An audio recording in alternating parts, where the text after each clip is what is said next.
my name is Shannon. I'm a registered nurse and body revive technician at the Hills Beauty Experience. Today I'm going to be talking to you about the top 5 questions we get with body revive. Body revive is not painful. It will feel warm. Keeping in mind, the warmer that we can get you, the better results we'll have.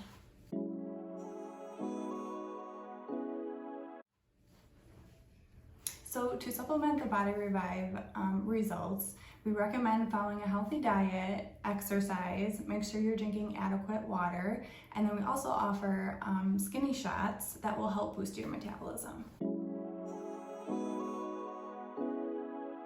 For post-care after body revive, we recommend keeping the circulation going. So taking a warm shower, exercising. It's also important to keep up with your water intake and your vitamin C.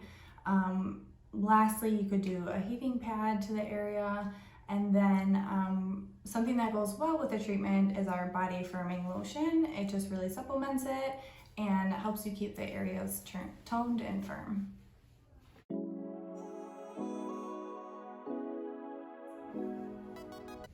Okay, so both of our body lotions are firming lotions. One is coconut, one is cinnamon. Like I said, they both firm. The cinnamon can produce more of like a tingling sensation. The coconut is pretty bland. But like I said, they both work with firming, cellulite reduction, and keeping your body hydrated.